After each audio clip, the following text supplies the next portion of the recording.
Hi అండి, welcome back to our channel. ఈరోజు మన వీడియోలో మామిడికాయ తురుము పచ్చడి ఎలా చేసుకోవాలో చూద్దాం. మామిడికాయలు వచ్చేసినాయి కాబట్టి మామిడికాయ తురుము పచ్చడి ఇలా ఒకసారి చేయండి. వేడివేడి అన్నంలో నెయ్యి వేసుకొని తిన్నామంటే చాలా రుచిగా ఉంటుందండి. పుల్ల పుల్లగా, కారం కారంగా. నేనైతే తినరేమో అనుకుని చేశాను. పచ్చడి మొత్తం అయిపోయిందండి. అంత టేస్టీగా అనిపించింది. కమ్మని మామిడికాయ తురుము పచ్చడి ఎలా చేసుకోవాలో లేట్ చేయకుండా వీడియోలోకి వెళ్ళిపోదామా. వీడియోని స్కిప్ చేయకుండా చూడండి. ముందుగా దీనికోసం నేనైతే 2 మామిడికాయలు తీసుకున్నానండి. వీటిని నీట్గా కడిగేసి తుడుచుకొని పీల్ తీసేసుకొని పక్కన పెట్టుకోవాలండి. 2 మామిడికాయలని ఇలా తురిమేసుకొని ఒక బౌల్లో వేసుకుంటున్నాను. 2 మామిడికాయలకి ఎంత అయిందండి తురుము అనేది. ఇలా తురుముని ఒక బౌల్లో వేసేసుకొని దీంట్లో 1/2 టేబుల్ స్పూన్ పసుపు,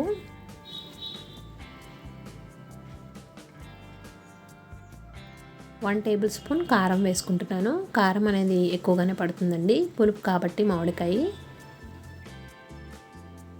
1 టేబుల్ స్పూన్ సాల్టు వేయించుకొని పౌడర్ చేసుకున్న మెంతులు, ఆవపిండి అండి.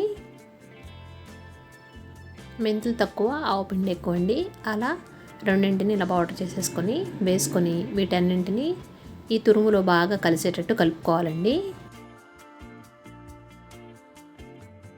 మొత్తం ఈ విధంగా కలుపుకొని పోపుని వేసుకుంటున్నాను. శనగపప్పు, మినపప్పు, ఆవాలు, వెల్లుల్లి, ఎండుమిర్చి, కరివేపాకుని నూనెలో వేయించుకొని, నూనె ఎక్కువగానే పడుతుందండి. 1/2 కప్ ఆయిల్లో వీటిని ఇలా పోపు వేసుకోవాలి. వేసుకొని మొత్తం బాగా మిక్స్ అయ్యేటట్టు కలుపుకోవాలి. ఎంతో టేస్టీగా ఉండే, చాలా సింపుల్గా 10 నిమిషాల్లో చేసుకునే మామిడికాయ తురుము పచ్చడి రెడీ అయిపోయిందండి. వేడివేడి అన్నంలో వేసుకొని తిన్నామంటే, నెయ్యి కలుపుకొని తింటుంటే చాలా రుచిగా అనిపిస్తుంది. అబ్బా అనిపిస్తుందండి, అంత టేస్టీగా ఉంటుంది. వీడియో నచ్చిందని అనుకుంటున్నాను. వీడియో నచ్చితే తప్పకుండా లైక్ చేయండి. మీరు కనుక మన ఛానల్ని ఫస్ట్ టైం చూస్తున్నట్లయితే సబ్స్క్రైబ్ చేసుకోండి.